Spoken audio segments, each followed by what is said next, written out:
अस्सलाम वालेकुम everyone and welcome to my channel. आज हम एक बहुत ख़ास रिश्ते के बारे में बात करने वाले हैं। रिलेशनशिप हमारे अपने साथ, हमारा अपना क्या रिलेशनशिप है।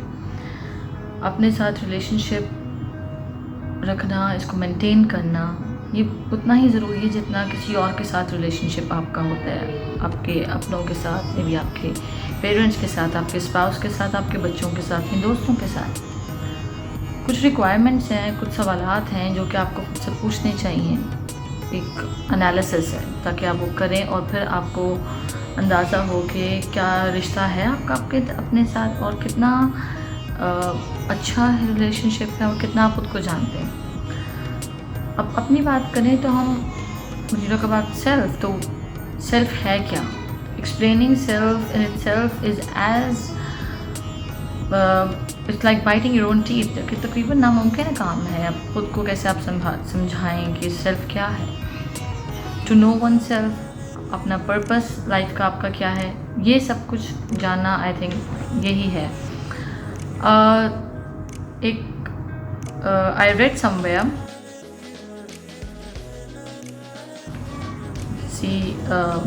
किताब में मैंने पढ़ा था कि 3 एबिलिटीज़ हैं जो कि आपके कनेक्शन के बारे में आपको बताती हैं, वो बीइंग कनेक्टेड टू योरसेल्फ। पहली ability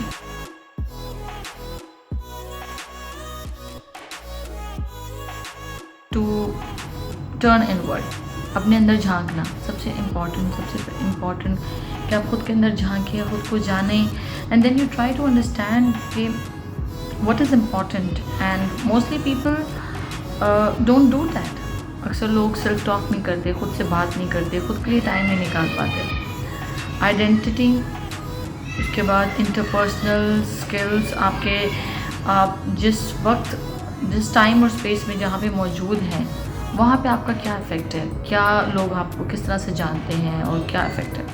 executive function, that is in which we make choices and we always have choices. At times now if I turn back and see, तो आई वुड, उस टाइम पे मुझे लगता था initially कि maybe I don't have a choice, जो कि अक्सर हमें लगता है, जो कि आपको भी ऐसा लगता होगा कि शायद हमारे पास कोई चॉइस नहीं थी and we were bound to do something, जो भी हमने डिसीजंस लिए। लेकिन ट्रस्ट मी, चॉइसेस होती हैं और बहुत होती हैं, हमेशा होती हैं, हम चूज़ करते हैं। फिलोसोफर्स से लेके थिंकर्स तक, मोटिवेशनल स्पीकर्स से लेकर सेल्फ डेवलपमेंट गुरुज तक, 3 चीज़ें जो कि आपको सभी लोग जो है वो बताएंगे और उसके बारे में आपसे बात करेंगे। एक है रिलेशनशिप उन लोगों के साथ जो कि आपके इर्द गिर्द हैं, कम्युनिकेशन स्किल्स, इंट्रापर्सनल स्किल्स, जो भी आपके इर्द गिर्द लोग हैं उनके साथ आपका ताल्लुक़ कैसा हो। फिर है आपका ताल्लुक़ आपके खुदा के साथ, इश्क़ हकीकी, to know your creator more, and सूफ़ी जिसके बारे में हमें बहुत बताते हैं। तो ये एक दूसरी चीज़ है। तीसरी चीज़ जो सबसे अहम है और जहाँ से हमने असल में शुरू करनी है चीज़, वो है रिलेशनशिप विद योर सेल्फ। हज़रत अली, जिन्हें बाबुल इल्म कहा जाता है, यानी कि इल्म का दरवाज़ा, यानी कि शुरू ही वहीं से बात होती है, उनका कॉल है कि जिस इंसान ने अपने आप को पहचान लिया, उसने अपने रब को पहचान लिया। तो यह ख़ुद को पहचानना, यहाँ सब अंदाज़ा करेंगे कितना ज़रूरी है, कितना अहम है। कुछ सवालात हैं जो कि हमें ख़ुद से करने चाहिए, जो कि मैं आपको बताऊंगी कि क्या है वो सवालात जो मेरी हिसाब से हैं। मैं ख़ुद एक स्टूडेंट हूँ, मैं ख़ुद सीख रही हूँ। I am not a scholar, I am not any self-development guru or something. I'm just an ordinary person. I'm just learning like everybody else is learning. जो तो उस हिसाब से मुझे तो कुछ भी नहीं पता, लेकिन जो थोड़ा बहुत पता है वो ये मैं आपके साथ आज शेयर करने वाली हूँ। If you know much better, maybe if I'm wrong, or maybe if you can add up value to my whatever I'm saying, do let me know in the comments. कुछ क्वेश्चंस हैं, लेकिन सवाल ख़ुद से पूछने से पहले एक चीज़ तय कर लें कि ख़ुद से चीटिंग नहीं होती, ख़ुद से आप झूठ नहीं बोल सकते। So you have to be brutally honest and you have to agree, and एक आपने जो ट्रुथ है वो अपने सामने रखना है। अब एक है परसेप्शन वाला ट्रुथ और एक है reality based truth. So it's not about कि जो आप परसीव करते हैं या जो आप सोचते हैं वो सच आपने रखना है कि मुझे ऐसा लगता है तो ऐसा ही होगा। नहीं, जो रियलिटी है, जो हकीकत है, उसको आपने सामने रख के ये इन सवालात के जवाब ढूंढने। तो चलें सवाल पूछते हैं खुद से। हु एम आई, मैं कौन हूँ, मुझे किसने बनाया, मेरी ज़िंदगी का मकसद क्या है, क्या मैं अच्छा इंसान हूँ या बुरा इंसान हूँ, क्या मैं बेसिकली पॉजिटिव हूँ, हमेशा पॉजिटिव ही सोचता हूँ, या मैं नेगेटिव सोचता हूँ, या मैं रियलिस्ट हूँ, मैं एग्जैक्टली क्या हूँ। ये सवालों के जवाब आपने किसी और को नहीं देने, खुद को देने हैं। इसलिए इसमें आपने बहुत ईमानदारी से जवाब देने हैं। क्या मैं सेल्फिश हूँ, अगर हूँ तो किस हद तक हूँ, और अगर नहीं हूँ तो किस हद तक नहीं हूँ। इतना भी तो बंदा सेल्फलेस नहीं हो जाता। सेल्फ लव, सेल्फ केयर, ये भी तो चीज़ें इंपॉर्टेंट हैं, लेकिन फिर इन दोनों में बैलेंस भी इम्पॉर्टेंट है। तो क्या मैं हूँ और किस हद तक हूँ। मेरे खौफ क्या हैं, व्हाट आर माई फियर्स, क्या वो रियल हैं या क्रिएटेड हैं, क्योंकि अक्सर तो चीज़ें हमारे दिमाग में क्रिएटेड है, और वही खौफ हम खुद से क्रिएट करते हैं और ख़ुद ही उनसे डरते रहते हैं। So this is what you have to find out कि क्या मेरे खौफ क्या हैं और क्या वो क्रिएटेड हैं या वाकई में ये खौफ हैं। What am I good at, what is my gift. हर इंसान को अल्लाह ताला ने कुछ गिफ्ट दिया होता है। Everybody is born with some special thing. जैसे मैंने बताया था शुरू में कि जो आपका, जब आप अपने बारे में जानते हैं, जब आप सेल्फ़ के बारे में जानते हैं, सो इट्स एक्चुअली वो मुनफरिद अंसर है आपके अंदर जो कि दूसरों से आपको मुख्तलिफ करता है, जो एक यूनिक चीज़ है आपके अंदर। So that is what is it exactly. क्या है ऐसी चीज़ जो कि एफर्टलेसली आप कर लेते हैं, जिसके लिए आपको मेहनत नहीं करनी पड़ती, बहुत आसान है आपके लिए कुछ करना। और मैंने ज़िंदगी में क्या डिसीजंस लिए, सही लिए, गलत लिए, किसी के पीछे लग के लिए, किसी के कहने में लिए, किसी दबाव में लिए, वो ये आप खुद से पूछें। क्या ये वो ज़िंदगी है जो हमें चाहिए थी, जो आपको चाहिए, ये मुझे यही लाइफ चाहिए थी क्या। और क्या मैं एक इंडिपेंडेंट थिंकर हूँ, खुद से फैसले कर सकती हूँ, खुद से चीज़ें सोच सकते हैं, या एक फॉलोअर है, किसी से इन्फ्लुएंस होके या किसी के कहने में बस हम चीज़ें करते हैं, जो किसी ने हमें बता दिया बस वही हम फॉलो कर रहे हैं। क्या हम हिपोक्रेट हैं, दोगले हैं, कि खुद से कुछ बोल रहे हैं और ख़ुद से ही झूठ बोल रहे हैं कि नहीं मैं तो ऐसा नहीं, मैं तो ऐसा हूँ। तो क्या हम हिपोक्रेट हैं। अल्बर्ट आइंस्टाइन की एक सेइंग है कि doing the same things over and over again and expecting a different result is insanity. So am I doing repeatedly the same things and expecting for a miracle कि कोई जादू होगा, कुछ और रिज़ल्ट आएगा इस दफ़ा। वही होता है। मुझे खुश क्या करता है, हकीकी मायनों में खुश क्या करता है, नॉट जॉयज़ और एग्जॉटिक, दैट इज़ मोमेंटरी। वो वक्ती तौर पे होता है, कोई चीज़ बहुत ज़्यादा खुशी आपको दे देती है। कोई आपका क्लास में, आप जैसे क्लास में फ़र्स्ट आ गए, अब ये बच्चों के लिए बहुत खुशी की बात होती है, लेकिन वो मोमेंटरी होती है। तो रियल हैप्पीनेस क्या है, और व्हाट मेक्स यू सैड, किस चीज़ का वाकई आपको एहसास होता है कि ये आपको सैड कर रही है, आपको उदास कर रही है। What makes me emotional and am I balanced. इस चीज़ पे मुझे भी ये भी काम करने की ज़रूरत है। At times I become over emotional and at times not so emotional. So ये भी एक चीज़ है, इंसान की जो लाइफ है ना, वो सारी बैलेंस क्रिएट करने में ही है। इम्तिहान भी इसी चीज़ का है कि किस चीज़ में कितना अच्छा बैलेंस करे। Everything, too much of everything is poison. So हर चीज़ में आपको बैलेंस और क्रिएट करना है और उसको मेंटेन करना है।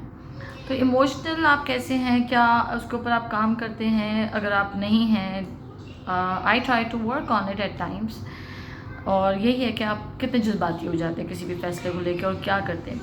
व्हाट मेक्स मी अलाइव और ईगर, सुबह उठ करने की एक जो होती है आपके अंदर ख्वाहिश कि सुबह उठ के ये करेंगे, यहाँ जाना है, ये काम करना है, ये बिज़नेस है, ये क्लास अटेंड करनी है, फ्रेंड से मिलना है, कोई एम्बिशन पूरा करना है, तो वो what is that makes you alive, what makes you energetic, आपको ज़िंदा होने का एहसास किस चीज़ से आता है, क्या ऐसा क्या काम है जो आप करते हैं तो आपको ज़िंदगी का एहसास होता है। इसके बाद आते हैं एम आई लोनली। ये बहुत इम्पॉर्टेंट है, ये एक बहुत बड़ा डिफरेंस है। एक ही चीज़ को आप अगर ध्यान से इसको देखें कि जब हम अकेले होते हैं तो क्या हम वाकई अकेले होते हैं, या हम तन्हाई का शिकार हो जाते हैं, बिल्कुल लोनली फील करते हैं, या हम सॉलिट्यूड में चले जाते हैं। सॉलिट्यूड इज़ लाइक जैसे इट्स लाइक मेडिटेशन। आप इंजॉय करते हैं, आप अपना मी टाइम इंजॉय करते हैं, आप अकेला रहना पसंद करते हैं, आप अपनी कंपनी पसंद करते हैं। तो क्या ये ऐसा होता है आपके साथ, या आप जब अकेले होते हैं आप बोर हो जाते हैं और आपको किसी न किसी की ज़रूरत होती है, और आपको क्योंकि जो तन्हाई होती है ना वो आपको खा जाती है अंदर से ब्लैक होल की तरह। और अगर आपका खुद से कनेक्शन अच्छा है तो आप सॉलिट्यूड एंजॉय करेंगे, तन्हा नहीं फील करेंगे। जब आप अकेले होते हैं तो उस टाइम पे बहुत सारे लोग बहुत चीज़ें इन्वेंट करते हैं, डिस्कवर करते हैं, कुछ क्रिएटिव करते हैं। So that happens when you enjoying your solitude, when you in that meditation form, ना कि आप लोनली हैं। On the contrary, apart from this, am I successful? What is success for me? Maybe for me, raising my kids into good humans or good civilized men is success. Maybe for someone else to flourish the business is a success. और हो सकता है किसी के लिए कुछ art सीखना success हो, कुछ जो भी आपकी ज़िंदगी के मकसद हैं, जो आपके एम्बिशंस हैं, आपके गोल्स हैं, आप पे डिपेंड करता है सक्सेस आप किसको फील करते हैं, और क्या आपको लगता है कि आप सक्सेसफुल, आप कामयाब हैं। What choices do I have, वही जो पहले जैसे मैंने बताया कि हमेशा आपके पास चॉइस होती है, आप चूज़ करते हैं और वही रास्ते आपको लेके जाते हैं आगे तक जहाँ तक आप आज खड़े हैं। ये जो आप यहाँ खड़े हैं ये आप उन्हीं रास्तों पे चल के आए हैं जो आपने कभी चूज़ किए थे, तो वो चॉइस थी। किसी की अगर आपने बात मान के काम किया तो ये बात मानना भी एक चॉइस थी। डू आई फील डिसओरिएंटेड, जैसे कि मैं तो इस दुनिया की नहीं हूँ, मैं तो पता नहीं कहीं और की हूँ, यहाँ तो मेरी बात कोई समझ ही नहीं रहा है। क्या मछली की तरह फील करते हैं, a fish without the water, कि यहाँ पे एलियनेटेड फील करते हैं कि आपकी बात कोई नहीं समझ रहा, ये लोग आपको नहीं जान पाते, ये कल्चर आपकी समझ से बाहर है, या ये चीज़ें आप लोग आपकी समझ से बाहर हैं, या आप एक्सेप्ट नहीं कर पा रहे। और अगर आपको ऐसा लगता है तो फिर क्या आप अपना एनवायरनमेंट ढूंढ रहे हैं, या आप उसको खुद क्रिएट कर रहे हैं। क्रिएट भी किया जा सकता है, लेकिन उसके लिए डिपेंड करता है कि how bad you need it, क्योंकि इसके लिए बहुत ज़्यादा मेहनत की ज़रूरत है। मेरे रिग्रेट्स हैं, व्हाट आर माई रिग्रेट्स, जो पछतावे या जो फैसले ऐसे ले लिए जिसको ऊपर आप रिग्रेट करते हैं आज, यहाँ पर आपने नहीं लिए, वो क्या हैं, वो रिग्रेट्स क्या हैं। रिग्रेट्स ऐसे कौन सी ब्रिक्स हैं जो हम उठाए हुए खड़े हैं और तब से चलते आ रहे हैं। आई रेड समवेयर कि अगर आप एक छोटी सी चीज़, एक पेन या एक पानी का ग्लास भी अगर आप पकड़ के रखते हैं जिसका कोई वज़न आपको महसूस नहीं होता कि ये खाली एक ग्लास है, एम्प्टी है, इसका वेट ही नहीं है, तो ये मैं पकड़ सकता हूँ और काफ़ी देर तक पकड़ के रख सकती हूँ। तो अगर आप उसको पकड़ के रखते हैं तो 1 दिन, 2 दिन, 3 दिन, 5 दिन, हफ्ता, 2 हफ्ते आप नहीं पकड़ सकते, वो भारी लगना शुरू हो जाएगा, आपका हाथ थक जाएगा। सो क्या ऐसे कोई ब्रेक्स हैं जो कि आप कैरी करते आ रहे हैं इतने पिछले सालों से और अभी तक आपने उनके बारे में कुछ नहीं किया। और अगर वो रिग्रेट्स, वो गिल्ट वो ख़त्म करने हैं तो कैसे करने हैं, क्या करना उनके बारे में, वो जो आपने बोझ उठाया हुआ है वो उतारना कैसे है, किस तरह से उतारना है। How do I want to be recognised और नोन इन द सोसाइटी, इस दुनिया में जानना कि मुझे कोई जाने, मुझे कोई पहचाने, तो कैसे जानना चाहते हैं आपके, कैसे जाना जाए आपको, कैसे पहचाने जानना चाहते हैं आप। अब दुनिया की बात आई है तो दुनिया भी 3 किस्म की है। पहली एक तो वो है जो हमारे अंदर की दुनिया है, उसमें आपको सुकून है कि आप एक्सेप्ट करते हैं खुद को, अपने आप को मानते हैं, पहचानते हैं। उसके बाद दुनिया आती है जो आपके इर्द गिर्द के लोग हैं, आपकी फैमिली, आपके फ्रेंड्स, आपके सोशल सर्कल, आपके कलीग्स, आपके जितने लोगों को आप एक्चुअली में फिजिकली जानते हैं, इन रियल लाइफ जानते हैं, not on social media, that's like you know lot of people. Real life में आप कितने लोगों को जानते हैं? एक है वो दुनिया, जब आप कहते हैं ना दुनिया बहुत बुरी है, या दुनिया में लोग क्या कहेंगे, या दुनिया मेरे बारे में बातें करेगी, या मेरा नाक कट जाएगा, तो ये वही 40, 50, 100, 200 लोग हैं जिनके बारे में आप सोच रहे होते हैं और जो आपको अफेक्ट करते हैं। एक है दुनिया जो कि असल हकीकी दुनिया है, जो रियल दुनिया है टोटली, जैसे ग्लोबली है। जैसे ये कोविड आया तो उसने ग्लोबली पूरी दुनिया को अफेक्ट में अपने लपेट में लिया, तो ये दुनिया है। तो आप किस दुनिया में जाने चाहते हैं कि आप जाने जाएं, आप पहचाने जाएं? इसके बाद इसके बाद रिलेशनशिप आता है आपका आपके क्रिएटर के साथ। अल्लाह के साथ आपका क्या रिश्ता है, आपके क्रिएटर के साथ आपका क्या रिश्ता है, और क्या रिश्ता है भी कि नहीं? क्या ये रिश्ता लोग उसको आप जानते? सबसे पहले आप रिश्ते बनाने के लिए इम्पोर्टेंट क्या है कि आप किसी को जानें, आप पहचानें। तो क्या आप रब को जानते हैं? क्या आप पहचानते हैं? और अगर आप जानते हैं तो आप किस तरह से जानते हैं? क्या अगर मैं अपने क्रिएटर को जानना चाहूँ तो क्या मुझे लोगों से पूछना चाहिए कि वो कैसे है, क्या है? क्या लोग मुझे बताएंगे उनके बारे में, या फिर वो क्या कहते हैं ये उनकी किताब जो है वो पढ़ के, और जिसमें वो हमसे खुद बराह रास्त बात कर रहे हैं, वो जो बात कर रहे हैं उसको पढ़ के, उनकी किताब को उनके तरीके से, जिस तरह से उन्होंने कहा है समझने के लिए, वो समझ के फिर हम उनको जान पाते हैं। अगर इस तरह आप जानते हैं तो फिर आप जानते हैं, वरना आप अभी तक नहीं जानते। अगर आपने कोशिश ही नहीं की कि वो कहता क्या है, वो तो उसकी मानने की कोशिश नहीं की और उसकी बात समझने की, सुनने की कोशिश नहीं की, आपको पता ही नहीं कि वो कहता क्या है, तो फिर आप क्या जानते हैं उनके बारे में? और जब जानते नहीं तो फिर रिश्ता किस तरह से है आपका? तो रिलेशनशिप जो है वो तभी होता है जब आप किसी को जानते हैं। जान पहचान पहले बढ़ती है, उसके बाद जाके आपका रिलेशनशिप बनता है, नॉट बिफोर दैट। ये बहुत ड्राई फिलॉसफी है, आई नो, मुश्किल भी ये है, अपेरेंटली ईजी तो बहुत है, लेकिन you have to think a lot, you have to ponder a lot. अगर अभी भी आपको नहीं समझ आ रहा ना कि आप क्या हैं, तो आप वो हैं जिसकी आप इज़्ज़त करते हैं, जिस चीज़ के लिए आप खड़े होते हैं, whatever you honour, you respect, या जिस चीज़ के लिए आप जो चॉइसेस लेते हैं, आप वो हैं। आप जो आपके दोस्त हैं, वो कहते हैं ना आप अपने दोस्तों से पहचाने जाते हैं, तो आप वो हैं जो आपके दोस्त हैं। जैसे आप दोस्त बनाते हैं, जैसी चॉइसेस आप करते हैं, जैसे लोगों के पास आप जाते हैं, जिन चीज़ों पे आप स्टैंड लेते हैं। हमेशा लाइफ में आप हर चीज़ के पीछे स्टैंड नहीं लेते, आप चंद चीज़ें होती हैं जिनके लिए आप वाकई खड़े हो जाते हैं, चाहे दुनिया आपके बिल्कुल टोटली ऑपोजिट हो जाए, तो वो हैं आप, वो चॉइसेस में आप हैं, और वो स्टैंड में आप हैं। वो जो दोस्त आप बनाते हैं, वो जो लोग जिनकी आप पैरवी करते हैं, जिनके आप फॉलोवर्स हैं, जिनको आप फॉलो करते हैं, उनकी आप इन्फ्लुएंस होते हैं, उनसे इंस्पायर्ड होते हैं, उन जैसा बनना चाहते हैं, वो हैं आप। सो इन चीज़ों को अगर आप देख लें तो आपको पता चल जाएगा कि आप कौन हैं। सवालात कुछ मैंने आपके आगे रखे, इनके जवाब भी हैं, इनके ऊपर मज़ीद बात भी करेंगे। Till then, in my next video, if you like my video, please let me know in the comments. इस दुआ के साथ रब आपके लिए आसानियाँ करें और आप लोगों के लिए आसानियाँ करें। Thank you.